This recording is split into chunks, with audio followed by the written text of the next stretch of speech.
Assalamu alaikum. My name is Ahmed Raza, and today we will discuss about investment analysis subject, and our topic is efficient capital market, portfolio theory, and capital asset pricing model. तो lecture को start करते हैं। First of all हमारा topic है efficient capital market. तो first question है, what do we mean when we say that capital market is efficient. तो efficient capital market are commonly thought of as market in which security prices fully reflect all relevant information that is available about the fundamental value of the securities। तो efficient capital market के बारे में question था ये। New इसमें ये बताया गया कि जब न्यू प्राइजेज आती हैं तो वो शेयर के ऊपर कैसे इफ़ेक्ट करती हैं। मतलब कोई भी मतलब कि न्यू प्राइजेज आई हैं, कोई भी स्टॉक की न्यू प्राइजेज आई हैं तो वो शेयर के ऊपर इफ़ेक्ट कैसे करती है, शेयर प्राइस पर कैसे इफ़ेक्ट करती है।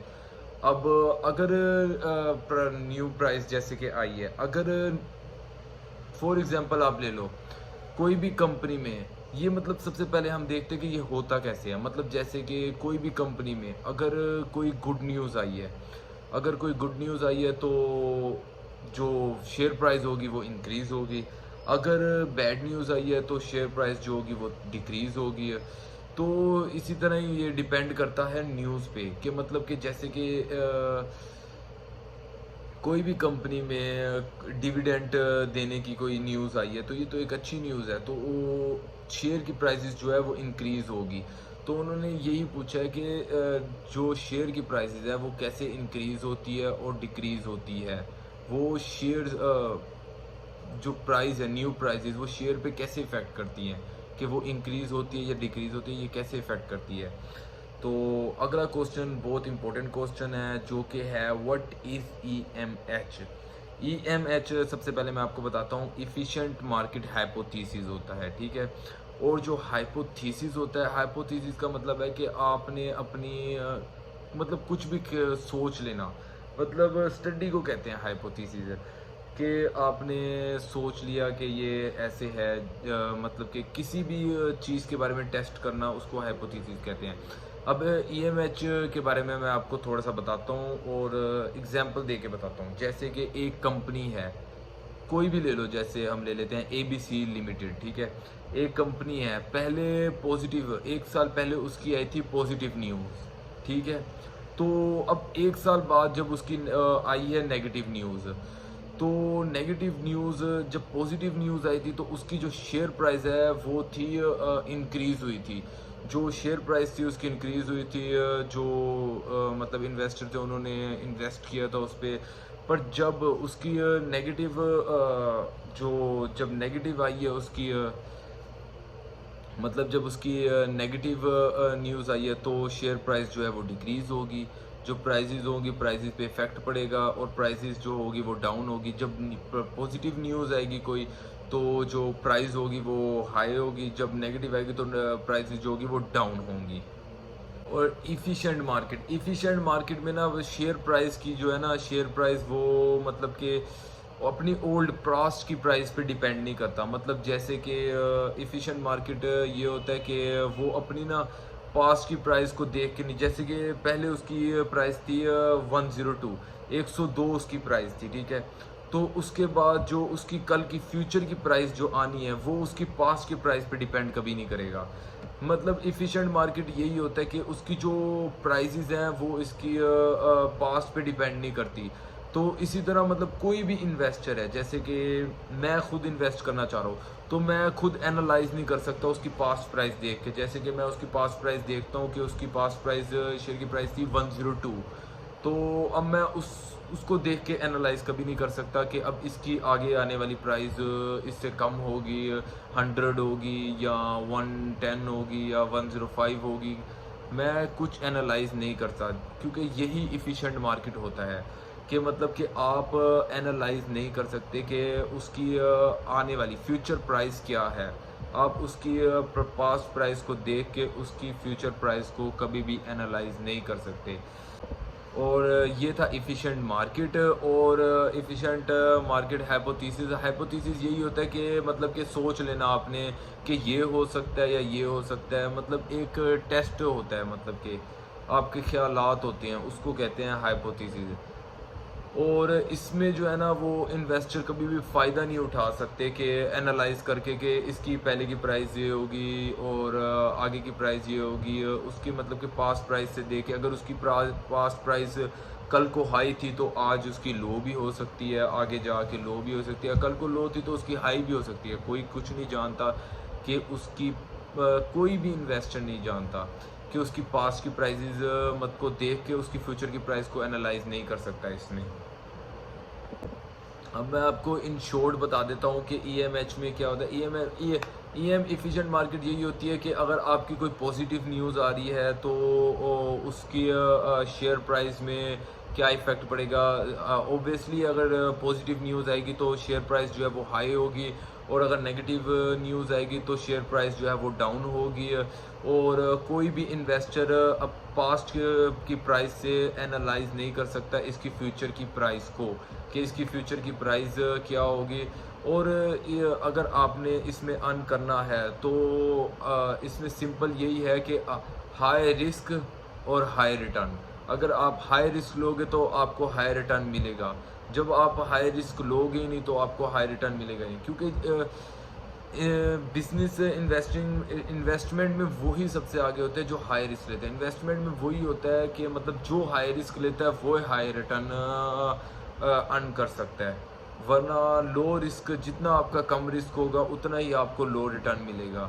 तो अब हम अपने नेक्स्ट क्वेश्चन पे चलते हैं, जो कि है व्हाट आर 3 सब हाइपोथेसिस। तो 3 सब हाइपोथेसिस हैं। एक है वीक फॉर्म, एक है सेमी स्ट्रॉन्ग फॉर्म। फर्स्ट है weak form, second semi strong form और थर्ड है स्ट्रॉन्ग फॉर्म। तो सबसे पहले हम बात करते हैं वीक फॉर्म की। इसमें आप प्रीवियस प्राइजेस को देखकर या पास्ट को देखकर रिटर्न नहीं ले सकते फॉर लॉन्ग रन के लिए। जैसे मतलब आप प्रीवियस, इसमें जो मैंने पहले बताया आपको कि हम अपनी प्रीवियस प्राइसेस, जो शेयर की प्रीवियस प्राइसेस थी उसको देख के हम अपना उसको एनालाइज करके हम अपनी फ्यूचर की प्राइस को एनालाइज नहीं कर सकते, प्रिडिक्ट नहीं कर सकते। मतलब कि अगर आपकी पास्ट की प्राइस कुछ थी 90 थी तो आप उसको एनालाइज करके या प्रिडिक्ट करके अपनी फ्यूचर की प्राइस को नहीं कर सकते एनालाइज। तो फॉर लॉन्ग रन के लिए, शॉर्ट रन के लिए तो आप कर सकते हो, कोई शॉर्ट रन के लिए तो अर्न आप कर लोगे, पर फिर वही होगा कि बाद में आप को लॉस मिलेगा या आप फिर अर्न करना ख़त्म हो जाएगा। पर लॉन्ग रन के लिए अगर आपने अर्न करना है तो आप प्रीवियस प्राइसेस को देख के नहीं कर सकते। वैसे तो शॉर्ट टर्म के लिए जो होता है वो आई थिंक इलीगल ही होता है। तो अब हम आते हैं नेक्स्ट स्टेप पे, जो कि है सेमी स्ट्रॉन्ग फॉर्म। इसमें आप कंपनी की इंफॉर्मेशन, जैसे कि अगर आपके पास कंपनी की इंफॉर्मेशन है, उसकी फाइनेंशियल रिपोर्ट है, फाइनेंशियल स्टेटमेंट की रिपोर्ट है या बैलेंस शीट है या कोई भी आपके पास इंफॉर्मेशन है, उसको देख के आप उसकी प्राइसेस को एनालाइज या प्रिडिक्ट नहीं कर सकते, फ्यूचर की प्राइस को एनालाइज या प्रिडिक्ट नहीं कर सकते। जैसे कि आप कोई भी कंपनी में देखते हैं कि कोई भी कंपनी की आपको अगर इंफॉर्मेशन मिलती है, सबसे पहली बात तो ये, अगर आपके पास वो इंफॉर्मेशन है तो आप सोचिए कि कोई और इन्वेस्टर उसके पास भी इंफॉर्मेशन ये होगी, क्योंकि कोई भी कंपनी अपनी इंफॉर्मेशन ऐसे लीक नहीं करता। अगर आपके पास है तो किसी और इन्वेस्टर के पास भी होगी, तो वो भी प्रिडिक्ट कर सकता है। और अगर आप कंपनी की इंफॉर्मेशन से को प्रिडिक्ट करके एनालाइज करके फ्यूचर प्राइस को प्रिडिक्ट कर लेते हैं, तो ऐसा आपकी भूल है, ऐसा नहीं हो सकता, क्योंकि ये लॉन्ग टर्म ही होता है और शॉर्ट टर्म के लिए होता है, लॉन्ग टर्म के लिए नहीं हो सकता। तो सेमी स्ट्रॉन्ग फॉर्म में यही होता है कि मतलब अगर कंपनी की इंफॉर्मेशन है आपको, आप उसको प्रिडिक्ट करके आप कभी भी मतलब कि फ्यूचर की प्राइस को एनालाइज नहीं कर सकते। और वैसे भी प्राइस तो कभी भी चेंज हो, अगर शेयर प्राइस ओपन है, अगर शेयर प्राइस ओपन है तो कंपनी की कभी भी न्यूज़ आ सकती है, कोई भी न्यूज़ आ सकती है और शेयर प्राइस आपको पता भी नहीं लगना, सेकंड में ही चेंज हो जाती है, सेकंड में ही। अगर शेयर प्राइस ओपन है और कंपनी का कोई रिजल्ट आता है तो शेयर प्राइस का तो पता भी नहीं लगना, सेकंड में ही मतलब कि या तो डाउन होगी या तो अप। अगर पॉजिटिव, जो जैसे मैंने आपको पहले बताया, अगर पॉजिटिव न्यूज़ है तो हाई होगी और अगर नेगेटिव न्यूज़ है तो प्राइस जो है वो डाउन हो जाएगी।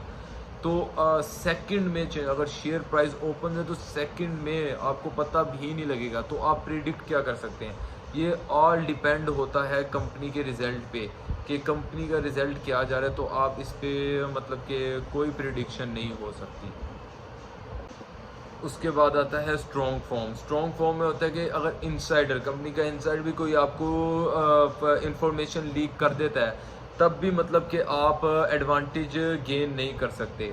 मतलब जैसे कि अगर कोई आपको इंफॉर्मेशन लीक कर देता है तो आप मतलब कि उससे इंफॉर्मेशन को देख के मतलब फ्यूचर की प्राइस को प्रिडिक्ट नहीं कर सकते आप। मतलब कि अगर आपके पास इंफॉर्मेशन आ जाती है तो आप शॉर्ट टर्म के लिए मतलब कि पैसा कमा सकते हैं, पर आप लॉन्ग टर्म के लिए नहीं कमा सकते, जो कि लॉन्ग टर्म के लिए ज़्यादा ज़रूरी है। शॉर्ट टर्म तो कोई भी कमा लेता है। तो अगर आपको इसमें यही बताया गया है स्ट्रॉन्ग फॉर्म में, कि अगर इनसाइडर भी कोई इंफॉर्मेशन लीक करता है तो आप मतलब कि उससे भी मतलब कि एडवांटेज गेन नहीं कर सकते कि आप प्रिडिक्ट कर लो फ्यूचर की प्राइस पर, ऐसा नहीं हो सकता। तो यही इसमें इस EMH में तो यही है कि मतलब कि प्राइसेस को आप एनालाइज ऐसे नहीं कर सकते कि पास्ट की प्राइस को देख के फ्यूचर की प्राइस को आप एनालाइज नहीं कर सकते। अगर आपने हाई रिटर्न प्रॉफिट कमाना है तो आपको हाई रिस्क लेना पड़ेगा। अगर आप हाई रिस्क लोगे तो ही आप हाई रिटर्न कमा सकोगे। अदरवाइज़ अगर आप लो रिस्क लेते हो तो आपको लो रिटर्न ही मिलेगा। और आप इनकी प्रिडिक्शंस को देख के आप को मतलब पास्ट प्राइस की प्रिडिक्शन को देख के आप फ्यूचर की प्राइस को एनालाइज नहीं या प्रिडिक्ट नहीं कर सकते। तो अब हम चलते हैं अपने नेक्स्ट टॉपिक पे, जो कि है पोर्टफोलियो थ्योरी, मार्कोविट्ज़ पोर्टफोलियो थ्योरी। तो सबसे पहले मैं आपको पोर्टफोलियो का बताता चलूँ कि पोर्टफोलियो होता है कॉम्बिनेशन ऑफ इन्वेस्टमेंट। मतलब कि अपनी इन्वेस्टमेंट को बहुत सी जगह पर मतलब कि बहुत सी इंडस्ट्री में तरह तरह के डिस्ट्रीब्यूट कर देना, फैला देना। मतलब कि अपनी इन्वेस्टमेंट को बहुत से स्टॉक्स में इन्वेस्ट करना या बहुत सी इंडस्ट्री में, मतलब कि अपना जितना भी मतलब कि पैसा है, अपनी इन्वेस्टमेंट है, एक ही स्टॉक में नहीं इन्वेस्ट करना। पोर्टफोलियो का मतलब होता है कॉम्बिनेशन ऑफ इन्वेस्टमेंट। मतलब कि जैसे कि हो गया, एक ले लो एक्स ले लो कंपनी, एक वाई, एक जेड, एक ए ले लो, इन सब में मतलब सब में अगर आप मतलब कि अपना इन्वेस्ट करोगे पैसा तो उसको पोर्टफोलियो कहते हैं। पोर्टफोलियो का मतलब होता है कॉम्बिनेशन ऑफ इन्वेस्टमेंट। मतलब कि अपनी इन्वेस्टमेंट को डिफरेंट इंडस्ट्रीज़ में डिफरेंट इंडस्ट्री में उसको इन्वेस्ट करने को पोर्टफोलियो कहते हैं। तो अब हम पढ़ेंगे मार्कोविट्ज़ पोर्टफोलियो थ्योरी के उसने अपनी थ्योरी में क्या कहा मार्कोविट्ज़ ने। तो मार्कोविट्ज़ ने जो डिस्कस किया है वो किया है रिस्क अराइज, हाँ, रिस्क अवर्शन अवर्स।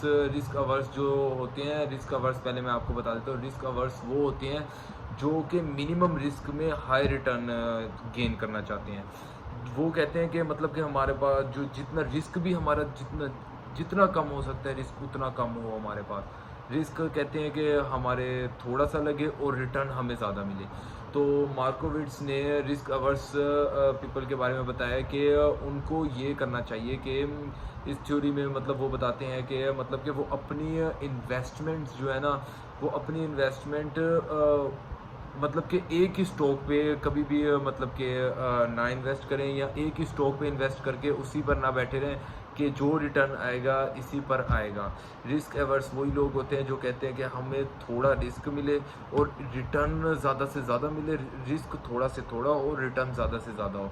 तो मार्कोविट्स कहते हैं कि उनको चाहिए कि अपने एक ही स्टॉक पे ना बैठे रहें, बल्कि उनको चाहिए कि ना ही एक इंडस्ट्री पे इन्वेस्ट करें, ना ही एक इंडस्ट्री पे इन्वेस्ट करें, ना ही एक दो स्टॉक में इन्वेस्ट करना चाहिए उनको अगर मतलब कि वो चाहते हैं कि अगर उनको हाई रिटर्न मिले तो हाई रिटर्न के लिए उनको डिफरेंट इंडस्ट्रीज़ में अपना पैसा जो है वो इन्वेस्ट करना पड़ेगा, डिफरेंट स्टॉक्स में, डिफरेंट इंडस्ट्री में पैसा जो है वो इन्वेस्ट करना पड़ेगा।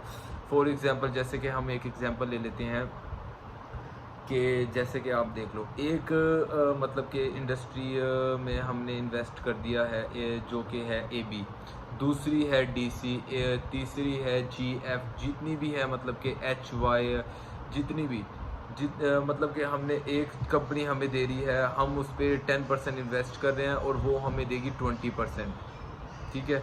और दूसरी कंपनी पे हम 20% कर रहे हैं, वो हमें दे रही है 30%। तो एक और पे हम करें 10%, वो भी हमें दे रही है 20%। तो मतलब टोटल हमारे हुए 40% हम इन्वेस्ट कर रहे हैं और हमें मिल रहे हैं उसका मतलब कि 40% का 80% हमें गेन, मतलब हम प्रॉफिट कमा रहे हैं। तो पोर्टफोलियो मार्कोविट्स यही पोर्टफोलियो थ्योरी कहती है कि मतलब कि आप डिफरेंट इंडस्ट्रीज़ में डिफरेंट स्टॉक में इन्वेस्ट करो, ताकि अगर आपको एक स्टॉक से लॉस भी आता है, अगर मतलब जैसे अगर आपने 10 ले लो, चलो अगर आपने 10 इंडस्ट्री में इन्वेस्ट किया है या 10 स्टॉक्स में इन्वेस्ट किया हुआ है, तो अगर 2-3 स्टॉक या 3-4 स्टॉक अगर आपको वो रिटर्न नहीं देते, तो जो बाकी आपके 6 हैं वो तो आपको रिटर्न देंगे ना। ये पोर्टफोलियो मार्कोविट्स पोर्टफोलियो थ्योरी यही कहती है कि रिस्क एवर्स लोग वो होते हैं जो कि मतलब कि कहते हैं कि उनको लो रिस्क में हाई रिटर्न मिले उनको। तो लो रिस्क में अगर आपको हाई रिटर्न लेना है तो आपके पास एक ही यही ट्रिक है कि मतलब कि आप पोर्टफोलियो को यूज़ करो। पोर्टफोलियो को ऐसे यूज़ करो कि कॉम्बिनेशन ऑफ इन्वेस्टमेंट, मतलब कि आप डिफरेंट इंडस्ट्रीज़ में अपनी मतलब कि डिफरेंट इंडस्ट्रीज़ में डिफरेंट स्टॉक्स में इन्वेस्ट करो और फिर आप देखोगे आपको रिटर्न्स कैसे मिलते हैं। मतलब अगर आपको एक दो इंडस्ट्री या एक दो स्टॉक से रिटर्न नहीं भी मिलता, तो आपको बाकी इंडस्ट्रीज़ और बाकी स्टॉक से रिटर्न मिलेगा। तो अगर आपने लो रिस्क में हाई रिटर्न गेन करना है तो आपको पोर्टफोलियो थ्योरी। अब जैसे कि हमारे सर ने एक एग्जांपल दी थी कि एक बंदा था जिसकी हैन जो थी वो हर रोज़ एग देती थी, ठीक है। तो उसने सोचा कि मैं पहले ये एग्स जो है ना वो सारे मतलब कि जमा करूँगा, फिर एक दिन जाके सेल करूँगा। तो उसने जब वो एग्स को मतलब कि इकट्ठा किया और जब वो सेल करने जा रहा था, तो उसने वो सारे एग्स ना एक ही बास्केट में रख दिए। तो अब वो ले के जा रहा था, वो खुशी खुशी जा रहा था कि मतलब कि आज मैं एग्स सेल करूँगा और मतलब कि मुझे काफ़ी मतलब पैसा मिलेगा, मेरी शादी होगी, ये वो। तो इसी खुशी में उसको ठोकर लगी और उसके सारे एग्स एक ही बास्केट में थे और वो गिर के सारे टूट गए। तो ऐसे ही कहते हैं कि अगर आप पोर्टफोलियो का भी कॉन्सेप्ट बिल्कुल ही सेम है कि अगर आपको इन्वेस्ट करना है तो एक ही इंडस्ट्री में इन्वेस्ट ना करो। अगर कल को वो लॉस में चली जाती है अगर कल को वो लॉस में चली जाती है इंडस्ट्री, तो आपका जो सारा जो इन्वेस्टमेंट है वो आपकी सारी लॉस चली जाएगी। इसलिए आपको पोर्टफोलियो थ्योरी जो है उसको यूज़ करना चाहिए, पोर्टफोलियो को यूज़ करना चाहिए। आपको अपनी जो इन्वेस्टमेंट है उसको आप डिफरेंट इंडस्ट्रीज़ में इन्वेस्ट करें, अपने डिफरेंट इंडस्ट्री में इन्वेस्ट करें। अगर आपको कहीं दूसरी इंडस्ट्री से लॉस भी आता है तो आपको कोई जो दूसरी इंडस्ट्री है जिसमें आपने इन्वेस्ट किया होगा वहाँ से शायद आपको रिटर्न आ जाए। अगर उससे भी नहीं आता, एक और जो आपकी इंडस्ट्री होगी वहाँ से आपको रिटर्न आ जाएगा। तो अगर आप ऐसे ही एक पोर्टफोलियो बना लेते हैं तो आपको हाई रिटर्न मिलेगा और लो रिस्क में, रिस्क भी लो होगा और रिटर्न भी हाई होगा। तो अब हम आते हैं अपने नेक्स्ट टॉपिक पे जो कि है capital asset pricing model. Last topic आता है कैपिटल एसेट प्राइसिंग मॉडल। तो कैपिटल एसेट प्राइसिंग मॉडल एक थोड़ा सा टफ जो है वो टॉपिक है। तो पहले हम इसको पढ़ते हैं। The capital asset pricing model, इसको CAPM भी कहते हैं, CAPM, capital asset pricing model, CAPM, इसकी एब्रीविएशन है capital asset pricing model, is an idealized portrayal of how financial market price security and thereby determine expected return on capital investment. The model provides a methodology for quantifying risk and translating that risk into estimates of expected return on equity. तो CAPM में साफ साफ बताया गया है कि इसमें जो रिलेशन है वो है एक तो रिस्क का और एक है एक्सपेक्टेड रिटर्न का। मतलब कि रिस्क और एक्सपेक्टेड, मतलब कि जैसे कि मैंने आपको पोर्टफोलियो में बताया कि हाई रिस्क होगा तो हाई ही रिटर्न होगा, जितना आपका लो रिस्क होगा उतना ही आपका लो ही रिटर्न होगा। तो इसमें भी यही बताया कि मतलब कि हमारा अगर हाई रिस्क होता है तो हमें कितना रिटर्न मिलता है और अगर लो रिस्क होता है तो कितना हमें रिटर्न मिलता है। तो जैसे कि मार्कोविट्ज़ ने बताया था कि मतलब कि लो रिस्क में अगर आपने हाई रिस्क मतलब कि गेन करना है तो आपको मतलब कि जो मैंने पहले बताया। तो अब इसमें जैसे कि हम एक एग्जांपल ले लेते हैं कि अगर हम एक बैंक में अपना 1 लाख मतलब कि इन्वेस्ट करते हैं तो उधर तो हमें पक्का पता ही होता है कि हमें मतलब कि 1 ईयर बाद जो है वो 5% उसका मतलब कि प्रॉफिट मिलेगा ही मिलेगा। तो या 5% या कुछ भी मतलब प्रॉफिट हमें पता होता है बैंक में अगर इन्वेस्ट करने पे कि हमें पता होता है कि इतना मिलेगा। तो वही अगर हम इन्वेस्ट करते हैं स्टॉक एक्सचेंज मार्केट में तो वहाँ पे वो जो अमाउंट है 1 लाख वो डबल भी हो सकती है, डबल के बजाय ख़त्म भी हो सकती है बिल्कुल। वो ऐसे कि स्टॉक एक्सचेंज मार्केट में कुछ भी नहीं पता होता कि प्राइसेस कब अप होती है कब डाउन होती है। अगर ये आपका आप 1 लाख अगर उस उधर इन्वेस्ट करते हो तो मे भी आपकी प्राइस 3 लाख तक भी पहुंच सकती है, मे भी आपकी प्राइस डाउन हो के 10,000 में भी आ सकती है। स्टॉक एक्सचेंज प्राइस घपला ही है पूरा तकरीबन। तो कैपिटल एसेट प्राइसिंग मॉडल में यही बताया गया कि रिस्क और एक्सपेक्टेड रिटर्न का रिलेशनशिप, तीनों कवर हमारे कवर हो चुके हैं। अब मैं इन शॉर्ट आपको तीनों कवर टॉपिक का इंट्रोडक्शन बता देता हूँ। तो जैसे कि सबसे पहले हमने पढ़ा है EMH, efficient market hypothesis. Efficient market hypothesis में यही होता है कि मतलब कि कोई भी इन्वेस्टर ना पास्ट प्राइसेस से शेयर की कोई भी शेयर की पास्ट प्राइसेस को देख के उसके मतलब कि फ्यूचर की प्राइस को एनालाइज नहीं कर सकता। तो ये हमने EMH में पढ़ा है। और ये पढ़ा है कि मतलब कि कोई भी कंपनी की अगर शेयर की प्राइस हाई होगी तो उसकी कोई अगर कोई पॉजिटिव न्यूज़ आई होगी तो ही उसकी शेयर की प्राइस हाई होगी, और अगर नेगेटिव न्यूज़ आती है तो उसकी शेयर की प्राइस डाउन होगी। और कोई भी इन्वेस्टर जो है वो पास्ट की प्राइसेस को एनालाइज या प्रिडिक्ट करके उसकी फ्यूचर की प्राइस को एनालाइज नहीं कर सकता। तो उसके बाद हमने पढ़ा है मार्कोविट्ज़ पोर्टफोलियो थ्योरी, जिसमें बताया गया है कि जो रिस्क अवर्स पीपल होते हैं वो ये चाहते हैं कि रिटर्न जो है वो लो रिटर्न में उनको हाई और लो रिस्क में लो, ये सेकंड बार मैं गलती कर रहा हूँ, लो रिस्क में हाई रिटर्न, मतलब रिस्क अवर्स लोग कहते हैं कि लो रिस्क में उनको मिले हाई रिटर्न। तो लो रिस्क में हाई रिटर्न अगर उनको चाहिए तो उनको पोर्टफोलियो यूज़ करना पड़ेगा। पोर्टफोलियो यूज़ ऐसे होगा कि मतलब उनको जो है अपनी इन्वेस्टमेंट वो डिफरेंट इंडस्ट्रीज़ में इन्वेस्ट करनी पड़ेगी। अगर वो डिफरेंट इंडस्ट्रीज़ में इन्वेस्ट करेंगे तो ही उनको मतलब कि रिटर्न मिलेगा। जैसे कि अगर वो डिफरेंट इंडस्ट्री में इन्वेस्ट करते हैं, अगर कोई दूसरी इंडस्ट्री में लॉस में जाती है या अगर रिटर्न नहीं देती तो कोई दूसरी जो इंडस्ट्री होगी वो उसको रिटर्न दे देगी। तो उसके बाद जो लास्ट हमने पढ़ा है वो है कि CAPM, जो कि है कैपिटल एसेट प्राइसिंग मॉडल, जिसमें बताया गया है कि जिसमें रिलेशनशिप है एक तो एक्सपेक्टेड रिटर्न का और रिस्क और एक्सपेक्टेड रिटर्न का रिलेशनशिप है।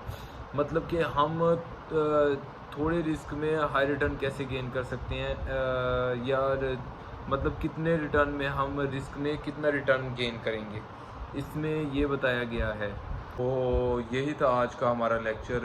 यही 3 टॉपिक आज हमने डिस्कस करने थे इन्वेस्टमेंट ऑफ एनालिसिस के।